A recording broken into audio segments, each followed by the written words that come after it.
Hello and welcome back to Barrett Radio.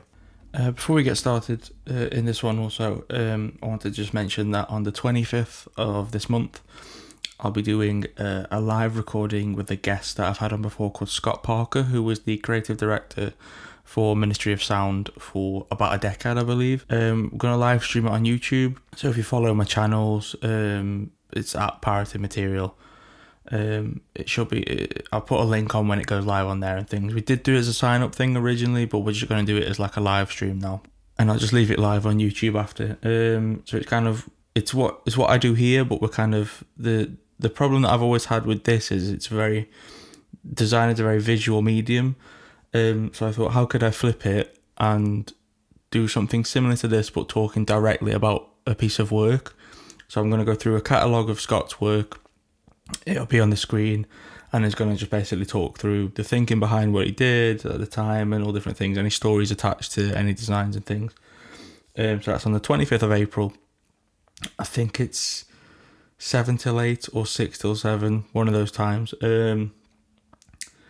But yeah, if you follow me on Instagram or something, I'll post a link up when it goes live if you're interested on that. So yeah. In this episode, I speak to a gentleman called Abbas Mushtaq, who is the co-founder and creative director for a Manchester-based studio called Alphabet. And this episode is kind of a deep dive into what makes Alphabet. So we touch on kind of how the studio became what it is, sort of their approaches to projects, the way they operate, things like that. And we touch a little bit on what sort of Abbas's early influences are. We touch a little bit on Tumblr and things. And yeah, I'll just let things play through.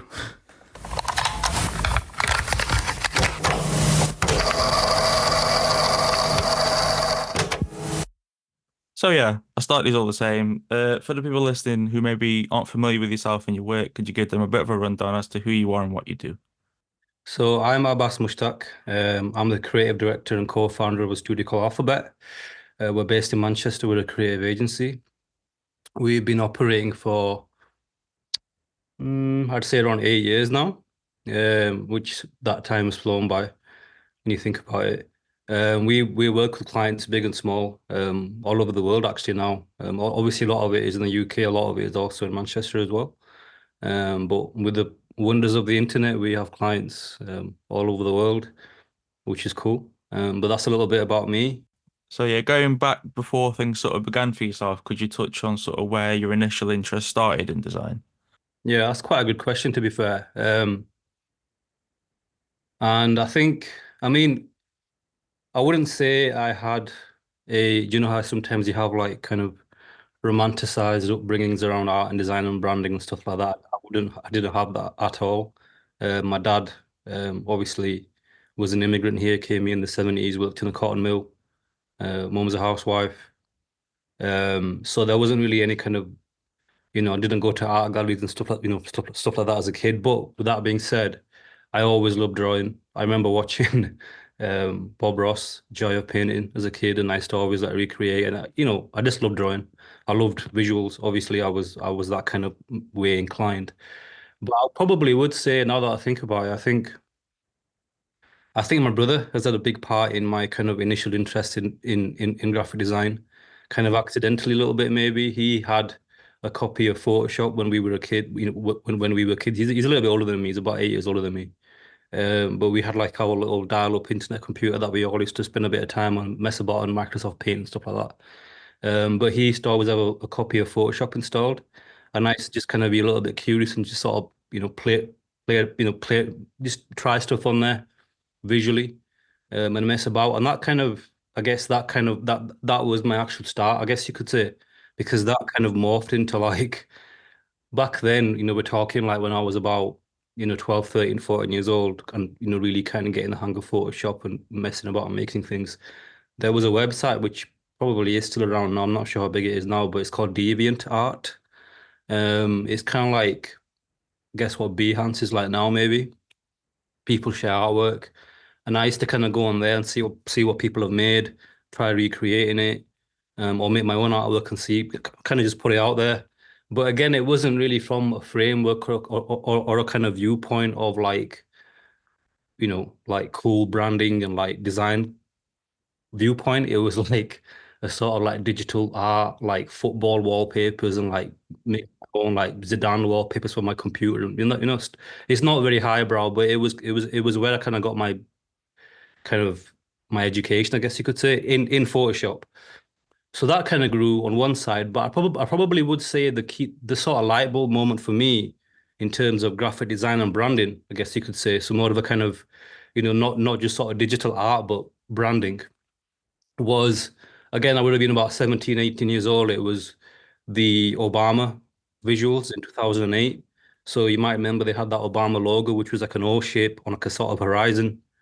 And that I saw that at the right time when my kind of interest in design was kind of growing, and I thought, oh, I quite like that. I quite like how they've made the O look like a sunrise and a horizon, and they use the blue, red, and white colors. I like how they've done that because that again was so different to what I was doing, which was like, Photoshop brushes and just like overkill. This was really simple and concise and considered. So that really sort of rung a bell with me. And again, Shepard Fairey, who did the Hope poster, was really kind of eye-opening for me because again, I guess we could sort of discuss it a little bit later if the questions take us that way. But I've always been more of a kind of image maker than probably a branding guy from the start. So images have always kind of drawn me towards them. So I'd say Shepard Fairey was massive. And again, yeah, that kind of hope when I was 17, 18, 2008, it was like, yeah, okay, how can I get into this? That's kind of how it started. Yeah, I think you can kind of see the kind of the image making stuff within the stuff that you do at Alphabet because it's very kind of brand world building. Would be that Yeah, correct to say? Yeah. yeah, yeah. I mean, obviously we all that's kind of why we set up Alphabet in the sense that we all have different kind of skill sets. I would say obviously I'm one of the creative directors. We're quite a small team. Obviously we can discuss it in depth later on if you want. But like I said, I've always been more of a kind of image maker at heart, I would say. So by image making, I kind of mean like, how do these colors look together? Um I guess you could sort of say like my initial love in terms of graphic design was like posters. I know it's quite cliche to say, but like gig posters, movie posters, vinyl cover, vinyl sleeves. So for me, I've always quite enjoyed how can I translate that into branding. So how can I make branding really kind of visually engaging? How can I kind of combine colors and type and all those sort of things. So that's always been quite a sort of driving point for me. And that's also why I'd probably say initially anyway, artists more than designers were inspiring to me. So people like Shepard Fairey, Banksy, um, and people like that. It's quite interesting. So from listening to that, a lot of people that I listen to are a bit older than yourself. So when you ask them about kind of influences, they kind of go back to really old design studios. But I think you're kind of in a similar sense to me, where you're kind of like an internet kid almost. Would that be correct? And it's built from that. So it's like my influences were like YouTube tutorials, just downloading cracked versions of Photoshop Yeah, and just I pissing about. did, Yeah, I yeah, did a yeah. lot of them. And Yeah. just going from there. To be fair, I think this is kind of a motto that I live by, and I don't think it's quite as naughty as it sounds. Where learning imitation is almost the best form of learning sometimes. I think I sort of learn a lot by trying to recreate things, and then in the process of trying to recreate things, whether it's Wim Crowell design or whether it's Photoshop Zinedine Zidane wallpapers, I learned by trying to recreate them.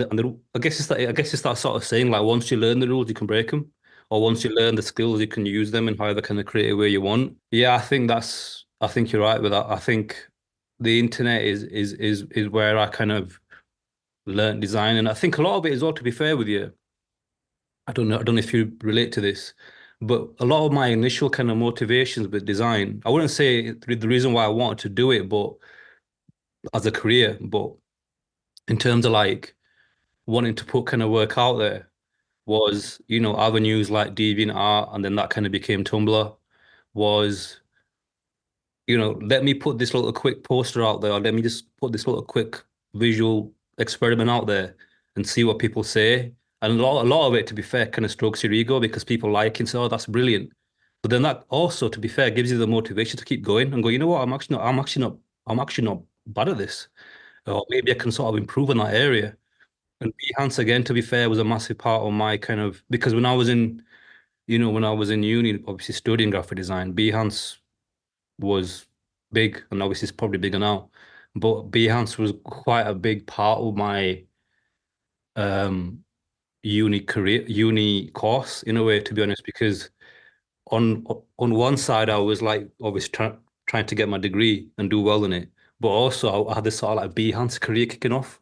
So I wanted to do my uni work well so I could upload it on Behance and then get loads of likes. I know that sounds really I'm not sure what the word is, egotistical or whatever, but it helped me, it helped me kind of get confidence from areas where even if they were strangers online, it felt good for people to say, "Oh, this is great," And then that meant, you know what, I should keep going. So yeah, you touched on your time at uni. I believe it was at Leeds. When you touch on that time, do you have any sort of standout memories that sort of began shaping who you were as a creative and sort of what you'd go on to do? I wouldn't say a memory. Obviously, I've got some specific kind of moments that I'll talk to you about, but I'd say overall, the key thing that I love the most about Leeds College of Art, I think it's called Leeds Arts University now, but it was called Leeds College of Art then, was just the studio culture.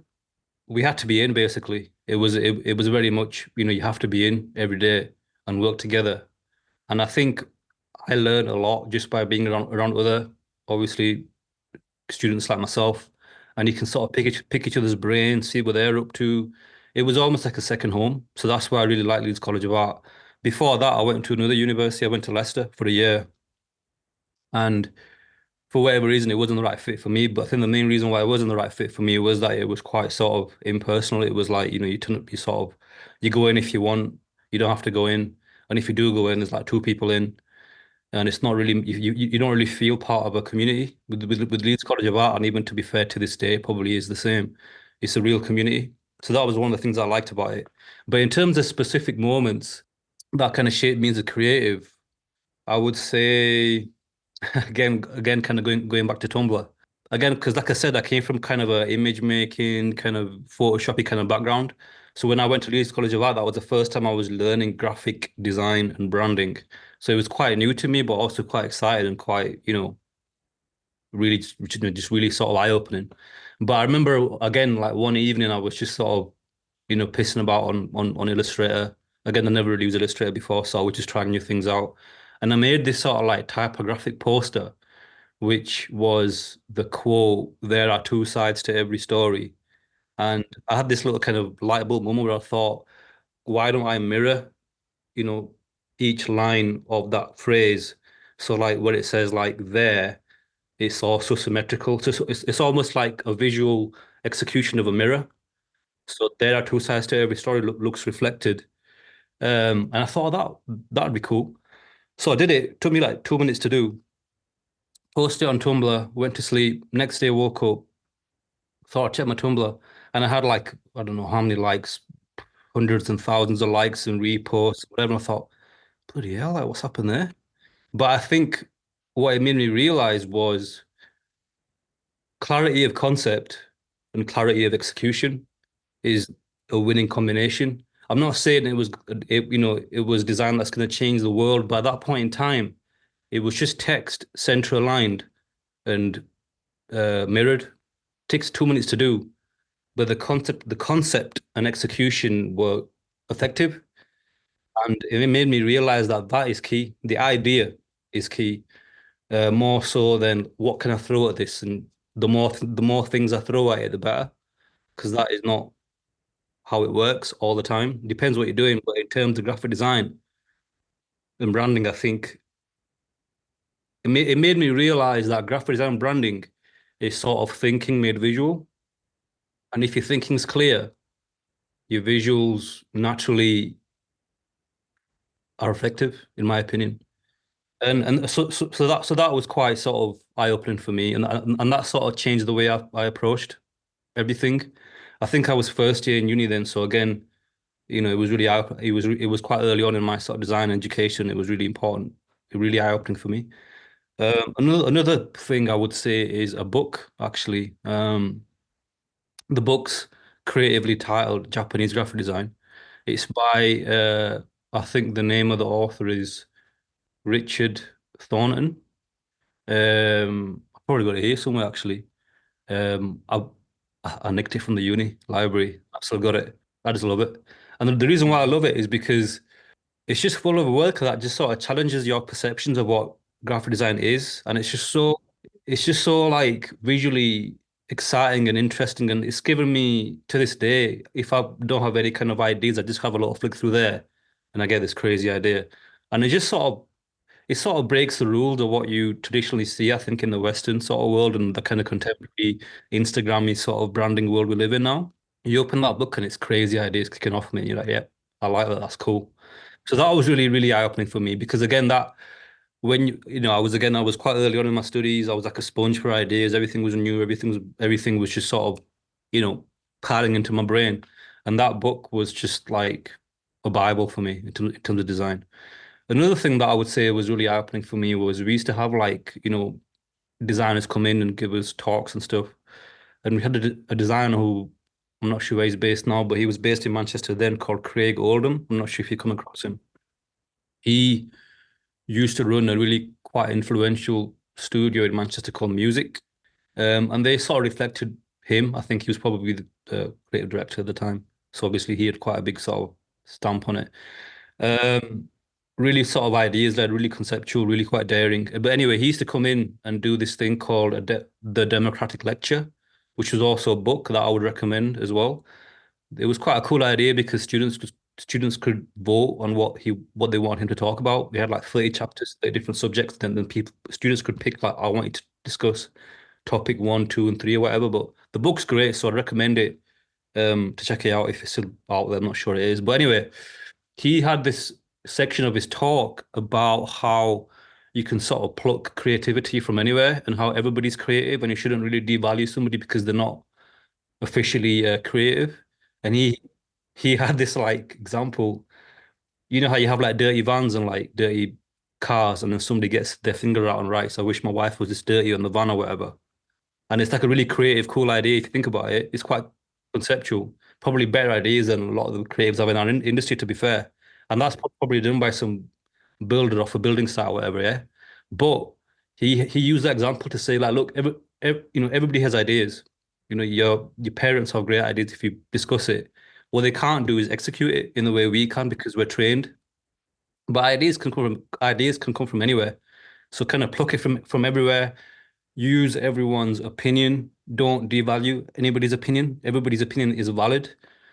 And again, that was quite eye-opening for me. So that again kind of made me broaden my horizons from living in this sort of designer bubble, which is easy to do as a student and also as a professional.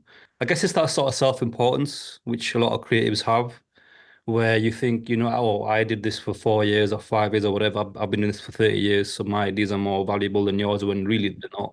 So I think those are the key sort of things for me and how they sort of shape me as a creative. Yeah, I'd probably say those are a good mix. No, that's class. I'm liking this. This is good. I've tried to get Craig on because I'm a big fan of music as well, but I think I emailed and he just never got back. I was just like, all right, fair enough. Fair enough if that's how it is. Yeah, I mean, Busy he's guy. he he's a cool guy. He's probably a really busy guy as well, Mm. to be fair. But I think I don't want to sort of go down a rabbit hole here. But I think one of the things that I appreciate about Craig is that um he he even his books they're about more than design. Well, like one of his books are about the miners' strikes and stuff because I think his family was closely linked to that. So I think his books and even him overall, it kind of shows you how design can impact more than just designers. It's sort of helping people and educating people away from the sort of design bubble. You probably hear me say the design bubble a lot on this call, which is one of the things that I always sort of think about. But I think it is quite important to get yourself out of that bubble. I had a thing a couple of years ago where I was looking at stuff and it all felt really homogenized. And I was like, this is crap. So I started trying to look at like languages that I can't speak a word of. I was like, I want to look at design from them. Do you know what I mean? Go to the other side of the Yeah, planet. And you find stuff, don't you? That's yeah, yeah, like, it's mind blowing because it's just a completely different culture. So I'm like, this is mental. This looks mad. yeah, yeah. I think you have to. I think it's harder nowadays with the world being so kind of globalized thanks to the internet. I think a lot of it, I mean, I can only imagine how different design would have been before the internet, where you might fly to Japan and you see things that are so different from what you'd see around you. I think with the internet, the lines have been blurred a little bit more, but it's still there. I I love that about. I love kind of getting out there and seeing it. I think a lot of it as well, I think a lot of it as well also is when you can't speak the language or even understand the symbol. So again, using like Japanese design as an example, or even like Russian design or whatever it may be, Arabic design. If you can't speak the languages, you just view it just as a visual image and shapes and color and whatever it may be, images. So you don't even take in what it's trying to say. You just view it as almost like a piece of art. Yeah, I kind of have that with Arabic because like obviously I can't read Arabic, but I think it looks really lovely when it's wrote out and it's like Yeah, yeah, yeah. so yeah, from graduation, you would intern at a couple of agencies and then spend kind of a brief period at a couple of different agencies, but it seems like you never really, this is just from your LinkedIn, but you never sort of settled into one agency or anything. Is there sort of a reason for that at all, or? There's a simple answer and there's a complicated answer. The simple answer is I didn't have a job. Out of uni and didn't have a job. A lot of my mates in uni had a job lined up, so I was quite jealous of them. They just jumped right into a career. I didn't have a job lined up for whatever reason. Um, so I interned, which obviously, as you know, is a very common part of our industry, placement and internship. So that was the only kind of option that I had. So I did that. But looking back, I think all the sort of all the things happen in the right way, I guess is what I'm saying. And I all the places that I interned at were really valuable in terms of sort of an education and meeting people. And I think I would say this to sort of students anyway, or people that are trying to kind of get out there and start, whatever it may be, if it's a creative agency or if you're just trying to get a job. It's not who you know, it's also who knows of you. You can't just you need to sort of meet these people and chat to them and impress them and kind of pick their brains. So I think that's also why internships are important. But yeah, I think I didn't have a job, so that's why I did it. But I have no regrets. I mean, I worked at a few places that you probably see on my LinkedIn. I didn't really have a full-time job until I started Alphabet, to be fair. So the internships that I did, there are some that stand out, which I think again sort of informed the way I work now. And one of them was a place called The Beautiful Meme, who are not operating anymore, unfortunately, but they used to be based in York. And they were really cool. They were, again, they were doing really exciting work. And what was quite unique about them, and maybe this comes across some of our work now, I'm not sure, hopefully it does. But they had quite a unique partnership at the top where it was a beautiful meme was essentially a collaboration between a copywriter. I think he he had no background in design. He was like a wordsmith. He was great with words. He might have had a background in like English and literature, something like that. But he enjoyed design but didn't do it. And then he collaborated with a creative who was a graphic designer.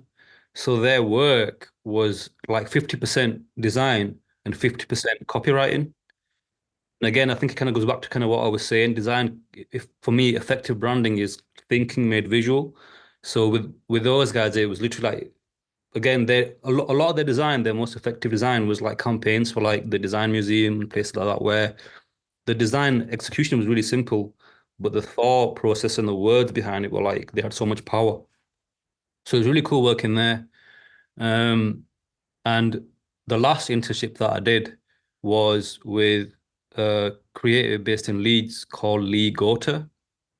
And to be fair, when I reached out to him, I thought it was like a massive studio because the work they put out is, fairly sizable. It was, but actually, it's an individual, obviously called Lee. And I managed to get a placement with him, but that was really kind of formative for me because um, I was with him for about 6 months, and because he was one person, when I was interning with him, it was almost like a sort of apprenticeship. I guess you could sort of say so. I was with him at all times. We used to go out into Leeds for meetings. Um, and if you ever meet Lee, you'll he's a really cool guy. He's really sort of personable and really quite sociable and quite extroverted. I'm quite introverted, but he was really people love him as much as they love his work. And it was really cool to see how the way you treat people is really important in the industry as well. Because people love Lee. I've never really got a chance to thank Lee properly. So if he has listened to this, then nice one, Lee, for that. You're a big part of my journey in design. But Yeah, he was like my last sort of internship. I picked his brain and I could just sort of ask him silly questions. Why do you do this? How much do I charge people? Whatever it may be. And I think again, to kind of go back to your initial question, why did you not have a job lined up, or why did you work at multiple places? I think deep down, I probably knew I wasn't destined to work for someone. Probably a little bit of that. I'm quite. Um, I mean, to be fair, I had some job offers. Um, when I graduated, I did some. What's the word? We have like a sort of trial period, basically a sort of placement, but they might offer you a job at the end. And these placements, again, I really enjoyed them. I have nothing bad to say about the agencies. They're great agencies. They do great work even now. But something in me, when they offered me a job, something in me said it's not the right time now.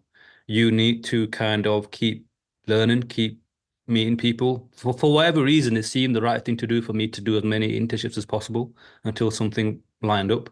And in the end, what did line up was, um, like I said, again, online being a massive, probably internet's probably been a massive part of my kind of journey. Again, Behance or whatever kind of reason it may be, a big client reached out to me. So there was two big clients that reached out to me.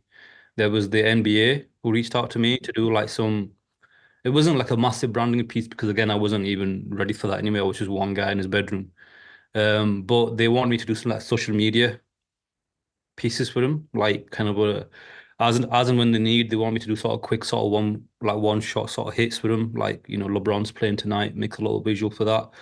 So that was really cool for me, and that again made me think, you know what, maybe I can do this as a freelancer. So I think at this sort of point in time, I saw myself being a freelancer, kind of like Lee. I want to be like Lee. He was like my kind of idol at this time, I guess you could say. I wanted to be like him because I just loved this sort of daily day of design, meeting people, popping out for a cup of tea with a printer, chatting to them about print, just the sort of like hustle and bustle of it. I really enjoyed it with Lee, so I wanted that. So again, I was working with NBA on a few bits and pieces. Not enough to be full time, and I was working with a big, massive. Again, I don't know why this massive company gave me a chance. It was the company's called OnePlus.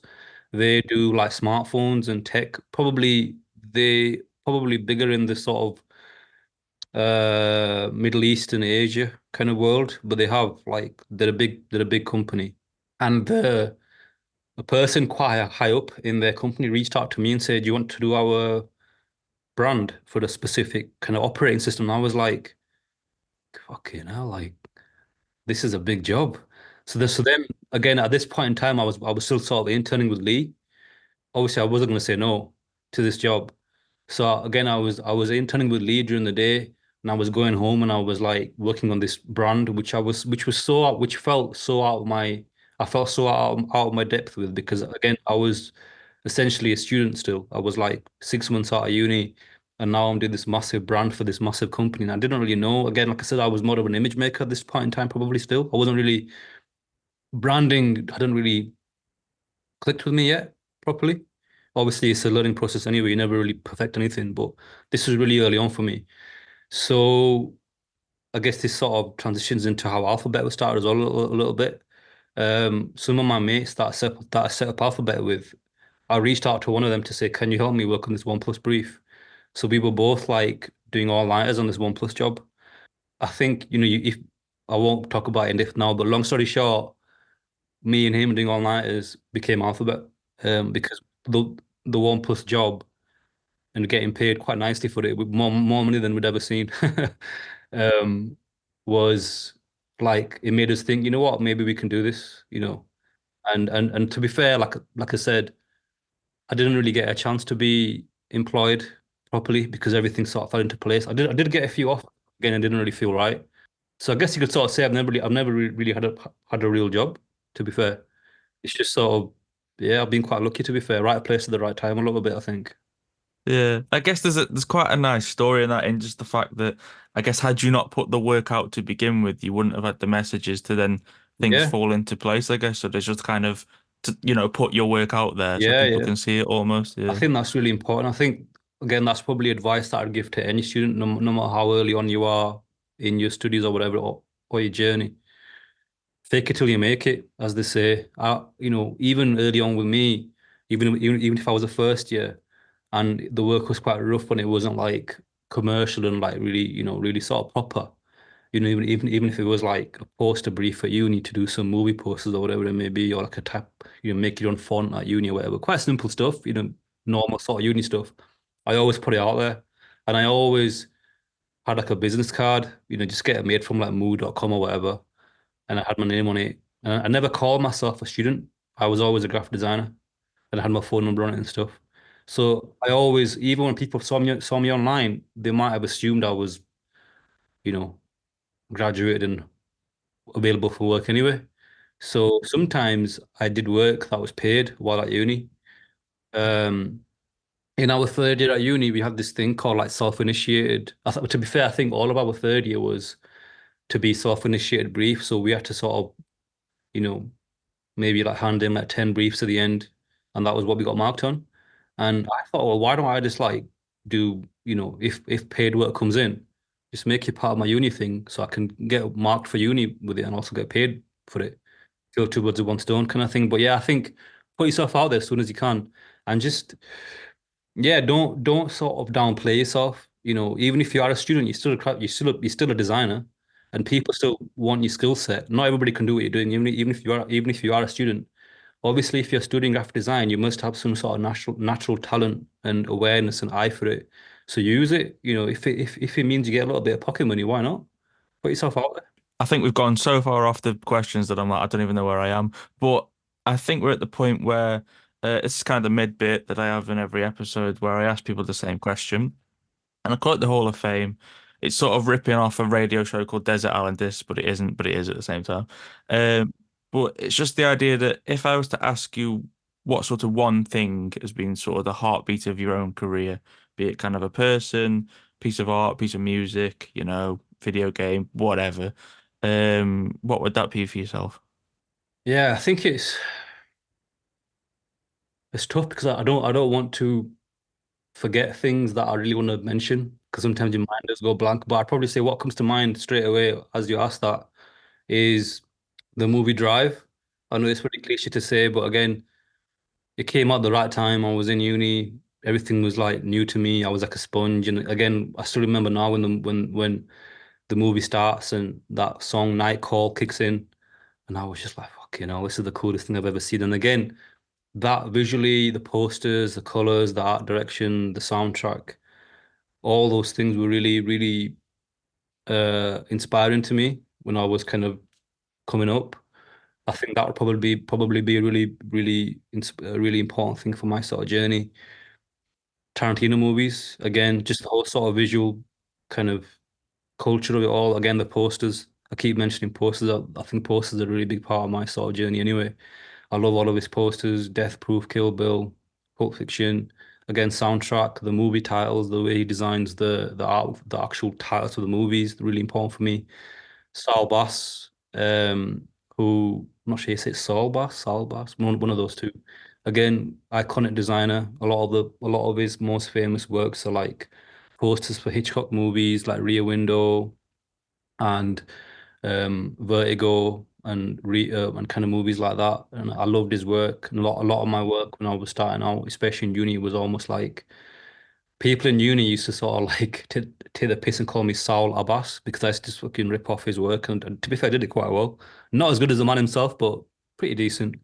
And again, imitation is the best form of learning, so that was really, really important for me. Um, and again, what else? Wu-Tang Clan albums. Massive fan of Wu-Tang Clan. Again, just to sort of like the visuals around it, the artwork, the album covers. Um, what else? Yeah, I'd say that's probably quite a big part of my sort of career. You probably noticed that there's not much actual graphic design. I'm not really that big. Or to be fair, I mean, come on. I mean, graphic design. I mean, Massimo Vignelli, massive part. I loved his work. Um, when I was in uni again, when I was sort of like a sponge for things, I'd like everybody. I loved the sort of Swiss design, the Helvetica, all those documentaries. I watched those Helvetica documentaries religiously. The guy who designed all the sort of industrial design, shit, what's his name? He did all the sort of like brawn stuff. I'm not sure you say brown, brawn. Is it Dieter Rams? That's the one. I There can't you remember. go. I couldn't remember his name. He was mind blowing for me. Loved his work, loved his sort of ethos of design. I think he has that thing where it's like 12 rules of design, which is really interesting. I think I'd urge everybody to check him out. But yeah, I think alongside the stuff that I sort of mentioned to you, the more sort of traditional design stuff, yeah, all of it, man. Like there's a lot of Japanese designers again that are in that book that I discussed that are a massive part of me, part of my sort of journey. Anime, manga, that was a massive part of my sort of journey. Dragon Ball Z. I remember there was like a Linkin Park music video for the song called Breaking the Habit, where the music video was like an anime music video. I know it sounded really geeky for me to say that's one of my inspirations, but again, right place, right time. I was probably about 10 years old. I saw it and I was like, fucking hell, this is the coolest music video ever. And I think the guy who illustrated his music video was the same one who did the anime section in Kill Bill, what it kind of was anime for a bit. So that was really cool. But yeah, I think hopefully that kind of answers your question. Quite all over the shop in terms of what I like. No, no. Anything, man. If it's cool, just take it in. And I know cool's really broad, but yeah, like I said before, I like the fact that you could take inspiration from anywhere, even fucking football kits, 80s football kits, classic Umbro originals, man, like this beaut. And easily, if you were so inclined, you could look at old footy kits and go, you know what, that pattern would make a really cool pattern for this corporate brand that I'm doing. And it'd probably work. To be fair, I've always thought this. You know the Premier League rebrand done by a Fine Studio about whatever it was about 5, 6 years ago. The pattern on there is the same pattern that's on Van der Sar's United goalkeeper kit, like whatever year, wherever year it was. And I always thought, well, they just fucking did what I just said. So yeah, take inspiration from anywhere. Don't devalue something because it's not cool or arty, because who gives a shit? No, quality. So yeah, for me, sort of graduating and then you've done different placements and things, you would then co-found Alphabet with your co-founder Sam Lane. Could you touch on how the agency came to be? I think you did kind of touch on that, but why Yeah. the name also? Yeah, the name is quite a silly one, really, because, well, there's 2 points to the name. The reason why it's called Alphabet is because there was three co-founders. There was myself, Sam, and Seb. Seb's no longer part of Alphabet now. He's going on to do really interesting things himself away from the sort of design space. But when we were in uni, we all kind of worked together quite a lot and stuff. But also when we were in uni, like I said, we had quite a big sort of studio culture. So, and we basically had to be in. If we weren't in, we got in trouble. And we had to sign in every day. And when we signed in, there was like an A to Z sheet of everybody on our course. And in terms of surname, myself, Sam, and Seb were together. My surname is Mushtaq, which is M. And so in terms of the way it was LMN, basically. So I used to always in my head go, oh, if we were a studio, we could call it Alphabet because we're in the same, like, we're LMN in the alphabet. So I always kind of had that in my back pocket. I thought Alphabet, pretty cool. And then obviously we didn't set up Alphabet straight away out of uni. But when I remember it now to this day, when me and Seb were working on OnePlus all-nighters and stuff, and we met up in Leeds after he did his finish his work day at work, and I finished at Leeds Goaters. We met up in Leeds at a place called Belgrave, which is like a big part of Leeds. They do nice pizza there, Doughboys pizza, and we just sort of sat there, had some drinks, ate some pizza. It was late at night, and I said to Seb, I was like, "Why don't we just set up Alphabet? I mean, why don't we set up a studio and call it Alphabet? Because me, you, and Sam were alphabetical when we signed in." And I remember Seb was like, you know what, fuck it, let's do it. I mean, we were proper excited. That's almost the birth of Alphabet right there. This evening in Leeds and Belgrave. And then I remember we WhatsApped Sam saying, look, me and Seb were really excited. We're excited about this idea called Alphabet. Do you fancy it? And Sam again was probably knackered after a day at work. He used to work in Liverpool. And he was like, yeah, you know what? Let's do it. And we were all just so fucking stoked. We were like, right, we're doing it. So that was sort of the birth of Alphabet. At that time, I was quite nervous to sort of mention the name Alphabet. I was like, what if I think it's shit? And but Seb said, "Oh, it's a fucking great name." So that's why we call it Alphabet. But also why we wanted to call it Alphabet was we had ambitions to be Again, like I said, in terms of design, I loved Massimo Vinelli's work, and he always had this sort of like ethos when he was like, as a graphic designer, you're almost like a doctor to people's kind of issues and problems. They come to you for help. And I always liked that sort of like clinicalness of his way of thinking. So I always wanted to, again, I wanted to do that kind of stuff. I want to do work like him. I want to be like him in a way. And Alphabet seemed like a name which was really clean, clinical, timeless, and quite broad. It wasn't trendy in terms of a name. I'm not saying trendy names are wrong because you have to sort of appeal to your target audience and what kind of space you want to work in. But we want to work in a space which was like we want to work with like big hitters, but also we want to work with like startups as well. Kind of work we do now, to be fair. And we thought Alphabet was a cool name for that because again, Alphabet is language. And language is obviously everywhere, and design is everywhere, and you use language to do graphic design. And it just seemed like a good fit. We quite like that kind of A to Z vibe of it. And there was a lot you could do with the alphabet in terms of a sort of campaign as well, which we started doing when we first started out, when we were sort of pissing about with like show reels and stuff. We used to have like, A for amazing and B for blah blah blah blah. I mean, we had this whole sort of campaign behind it as well. But yeah, that's why we wanted to be called Alphabet. We thought it was quite broad, quite clean, quite proper, I guess you could say. So I wanted to sort of drill into what makes Alphabet Alphabet really, because you're kind of mysterious because there's not a lot out there about yourselves. So it's a bit of a difficult one, but if you could kind of summarize what you are as a studio in sort of no more than 5 words, what do you think you'd pick for those? Diverse, um, bold, honest, um, ideas, and last one, normal. Normal. The reason why I'd probably just to sort of expand on it a little bit. Um, I'd say diverse is probably one that I want to sort of touch upon because I think one of the things that we sort of pride ourselves on our alphabet is the fact that we are very comfortable doing all kinds of work because I think we are quite ideas led and we always focus on that sort of initial concept.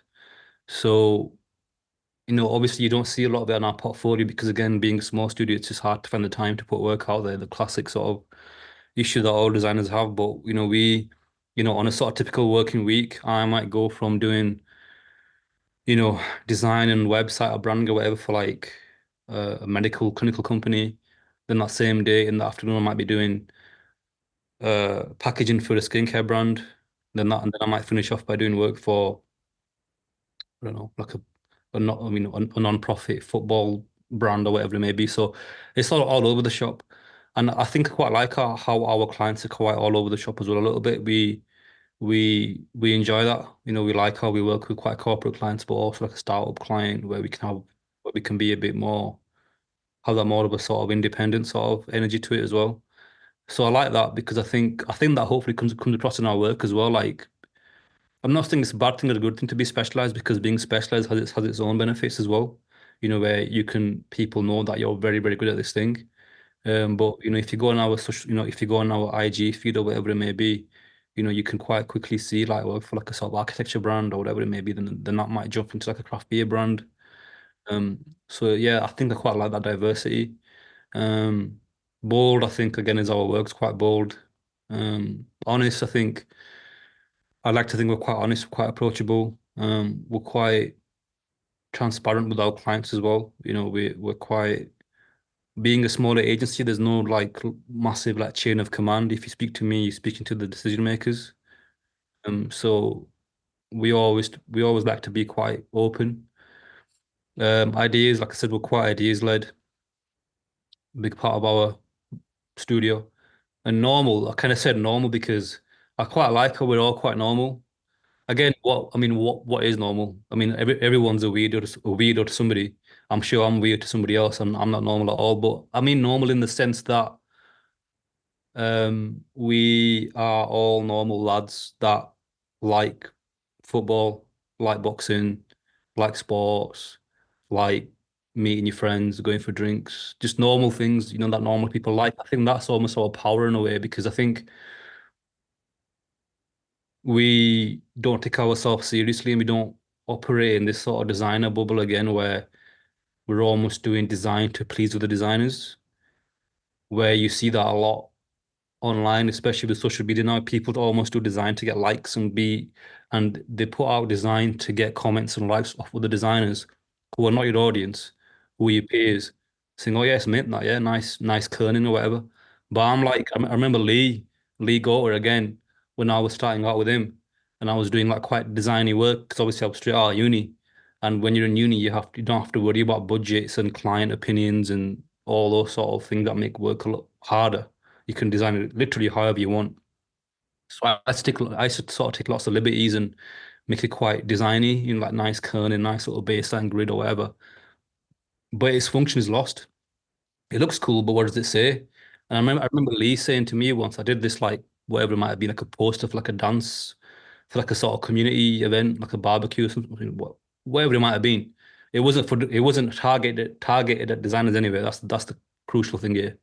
And I made it look quite cool and arty. And I remember him saying to me, Dave down the road wouldn't give a fuck about that. That doesn't speak to him. He doesn't give a shit about that. And that's always sort of stuck with me. Like, don't forget who you're speaking to. You're not speaking to designers most of the time. You're speaking to like normal people, mums and dads, normal people. So don't lose that sense of normality and don't lose that sense of uh, that connection. Don't forget who this is for, because branding and graphic design is a service to the public, you know, via graphic design, via typography, shape, color, copywriting. So I think that sense of normality, I think, has always sort of been quite important to us. Sort of looking at your work, there's a real kind of sharpness to what you do. And I can remember when we were in university, and I think this was the case for me, I think it was from other people as well, but we were looking at agencies in Manchester. The two that stood out were yourselves and then Love as well. And we were kind of like, they're the ones that are doing fucking mad work, and we're like, we want to work with them.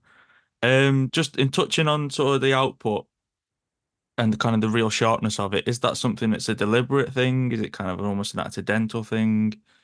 Just in kinds of like, I don't know how to describe it, but it's like it's really good work, basically. Yeah, I mean, first of all, thanks for saying that. Um, and it's cool that way and the sort of conversation with Love, because Love's a big studio. They've been on for quite a while. Cool to be in the same chat as them. But in terms of our sort of design, I think there's sort of two answers to that. There's two parts to the answer. I think the first thing again is kind of what I was saying. Like we think designers thinking made visual. So if you have clarity of thought, you'll have clarity of design. I think that hopefully comes across with our work. We always spend a lot of time away from the computer. We all individually have different sort of processes, but my individual process as a creative at Alphabet is I spend like sometimes like a day, even 2 days, just sort of scribbling, drawing, almost like a schizophrenic fucking just a shit show of a sketch pad. But I can see it in my head by the end point of that. So um, I've thought about it deeply before I go to the computer in terms of color, type, all those sort of things. So hopefully that kind of comes across. And Sam's the same um, as me. So I think that kind of comes across with our work. And also, I think the second thing is that we all kind of have obviously background in graphic design, and we all kind of, I think again, we have interest in kind of print design. And when you work with print, you always have sort of limitations. So if you're working with that screen print, you can only use like whatever, maybe two colors, three colors. You can't just like use a million colors like you can on screen. So I think a lot of like young designers now, especially with print maybe being not as prevalent as it used to be, they're just used to being able to use a million colors because there's no limitations in terms of cost or process. But when you come from more of a sort of print background, again, having this sort of fascination with posters and gig posters and Saul Bass posters and all those sort of things, there's real efficiency in terms of design. He might use like again using Saul Bass as an example for a poster for a Hitchcock film. He might create four or five colors by just doing overprint with two. Kind of it literally, overprints and it creates more colors. It's that efficiency of design I think is really quite interesting to me. And I think that hopefully comes across with our work as well, especially when it's like, packaging for cans and whatever it may be, where where you can really kind of, where it is print, where you can really sort of drill into that. I think that's quite important for us. And that's kind of maybe why we are quite sharp with it. Could you touch on sort of what a project normally looks like for yourself? Do you have kind of a set way going from brief to end result, or is it kind of quite fluid? I mean, there is sort of an underlying framework to it, but it can be, it's not set in stone. Um, the underlying sort of framework for it has a few key things. So we have the initial discovery phase, which might be having a call like me and you having now, a number of calls to really sort of, if it's like a startup which has nothing to go off and they want us to create a brand identity for them, we have this initial discovery phase. We have workshops with them, questionnaires, just normal informal chats to really sort of ask the right questions and kind of, get to the sort of crux of what they're after and what they're about. And then the process is always the same, pretty much no matter what we do. So if it's a logo or a brand or a newsletter or a website or whatever it may be, a shop fit out, whatever it may be, the process is always the same where we have initial options and then we have a phase where we collaborate and fine tune it together. So they always kind of have their say on it. That's really important for us. And then once we complete that collaboration fine tuning phase, we obviously finalize it and sign it off. So no matter what it is, that's the underlying framework for it. But we're not really sort of rigid with it, but it's like, you know, or you can't have a call, we're busy, or you have to book it in, or most of the time we're quite approachable in that way because I think, we are a smaller studio, we're not massive, we are quite uh approachable and flexible in that way, where you can have a quick call with us, have a chat about it. So I think one of the things that I think our clients will probably really appreciate about working with us is they usually feel quite an important part of the process. Their ideas are always valued. Um, so I think, yeah, I think that's pretty much the way we work. It's quite collaborative. Initial options, collaborate, fine tune, and then finalize. Yeah, touching on sort of student and sort of graduates and student portfolios, I assume you may have looked at a few different student portfolios, graduates and things.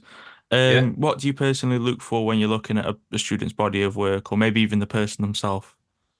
I'd say ideas is the most important thing, and a sense of fun coming across is really important for me. I'd rather see somebody having fun and enjoying it and pushing an idea more so than polished work and good software skills. You know how sometimes people when they have like Photoshop 9 out of 10, Illustrator 2 out of 10. I don't give a shit about that. Don't even tell me. I just want to see your work. Um, I want to see how much fun you have, how much ideas you have, because I think ideas almost can't be taught. It can be taught, but a lot of it is natural as well. Software can be taught, and Photoshop skills can be taught. So I don't really care about them. We can teach you that. That's just that happens over time anyway. There's people out there in the industry, in any industry, who are not particularly talented, but they've been doing it for 40, 50 years. They are good at it, good at doing it, which in terms of our job is using Photoshop or InDesign well. Anybody can do that, but can you do cool shit? Can you do cool ideas, cool branding? Can you have a bit of fun with it? Take some risks. I think that is really important to me. And also in the kind of work you're doing, like I want you to, because obviously with us, we're a branding agency, we're a creative agency. So when I see work in a portfolio, obviously I want to see someone who could work with us.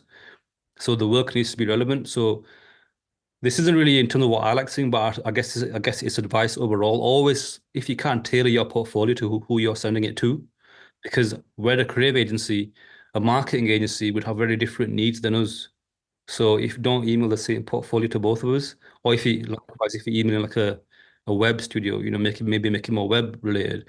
So often, we might get a portfolio from somebody whose work is great, but I see it and go, what am I going to use you for? I can't see a use for you. You replace you. But if I see like a really cool brand idea pushed out, a lot of fun. And also, I think, again, like I said before, push an idea as far as you can. So if it is a brand, again, it kind of goes to that thing. I'm sure a lot of people on this podcast have said the same thing to you. A brand is a lot more than a logo. So I don't want to see just a logo, put on a few coffee mugs and letterheads and go, right, that's my brand. Because no, I want to see you thinking, what kind of campaign? How does it work out there in the real world? Just think about it. Just have fun with it. Because again, when you're a student, you have you live in this sort of like utopian world where you have no clients and no budgets, and you can do anything you want. So why are you doing boring stuff? Do fucking cool stuff. Do the boring stuff when you get paid for it. Don't do it. So I think again, yeah, just have fun. Just be really bold with it. Don't worry about polish. Focus on ideas and yeah, just have fun with it. I think that's what really appeals to us and has always stood out to me personally. More so than like the person. And obviously, the person themselves is important too, but you only really you sort of meet their work before you meet them, unfortunately, in today's world. So yeah, make your work really sing. Yeah, yeah, yeah. That's nice. Um, so yeah, super lastly, it's very cliche, but if you could go back in time to when you first started and give yourself a piece of advice, sort of knowing what you know now, what do you think that'd be? I wouldn't really change much about my own journey, but one thing that I would say to anybody and myself, especially in uni too, is I know it sounds really, really, really cliche to say, but just have fun. Just have fun and don't worry about all the boring stuff like, how do I make this into a career, all that kind of shit. That will come. Do cool work and have fun. Try new things. Be inspired by everything you can. Try to live outside that sort of design bubble again. Take out weird books, read weird literature, read weird shit, watch weird shit. Don't devalue something because it's not cool, or don't listen to like again, this is not really a related example, but maybe it is. But like in school, when I was like in high school, secondary school, like again, peer pressure or whatever it may be, all my mates used to like, listen to like 50 Cent and like all that kind of shit, G Unit. And I used to listen to like The Killers, Arctic Monkeys, but on the down low. I didn't want my mates to know. But don't deep. But again, I was like devaluing The Killers and Arctic Monkeys because those guys said 50 Cent's better. But we all know Arctic Monkeys is a league above fucking 50 Cent, let's be honest. But I was scared to like, share it. Again, as a creative, don't don't be a snob. Like go and watch fucking Transformers 8 or whatever. You might get something from it. Or watch Rambo or Rocky or whatever. It's not any less cool than the latest A24 film. Do you know what I mean? Watch, just take it from everywhere. Have fun, be bold. And don't do boring work again. Like I was saying before, you know, I used to sort of see it around us in uni as well. Like, I'm not saying everybody, I won't name names, but people used to do like really boring work, like in the sense that like that's fine when you've got a job as like an art worker somewhere, doing like you know just something really really really boring and uninspiring, like like a label for like crayons or something. Do you know what I mean? Like something really boring. I don't want to see. Don't do websites for like conservatories in uni. I don't give a shit about that. Do it when you get paid for it in as a job. When you're in uni, do like, do cool stuff. Try out different processes, screen prints, embossing, all those sort of things. Paint, fuck about with like textures, scan stuff, rip stuff, tear stuff. S- You know, what's his name now? David Carson. Just go insane with it. Leave leave all the boring stuff to when you get paid for it because there's plenty of time for that. People are, I think the retirement age is like 150 now. Do you know what I mean? You've got plenty of time to do fucking conservatory websites. Do all the cool shit, man. Yeah, no, I like that. I like that. That's class. And yeah, super, super lastly, where can people find yourself online if you've got sort of got anywhere? So our studio is made by Alphabet, so that's Madeby Alphabet. Same as our website, made by alphabet.com. My own personal Instagram is it's A double B, then five A's, then S. then underscore. If anybody can be asked to type that out. Yeah, there's a few personal bits on there, but I think probably the best thing to see our studio's work is obviously our studio, which is made by Alphabet. My own personal Instagram isn't really that. It's I hardly post, but there's a few little bits on there. But yeah, if anybody wants any advice, they can reach out to Alphabet. I'll see the email, or if they want to reach out to me, they've got my Instagram. Um, my own email address is abbas@madebyalphabet.com, or our studio's email address is hello@madebyalphabet.com. All of that's on our website. But yeah, if anybody has any advice, I mean, often if we have time, sometimes students reach out to us and say, kind of give me any advice on this, or how can I make my portfolio better? If we have time, we always like to help because again, obviously we were students one day as well. We never forgot that. So yeah, we're pretty approachable in that way. So don't feel afraid to ask if you have any questions or want any advice. Yeah, that's it then. Let me just bang stop recording. Where the fuck is stop recording?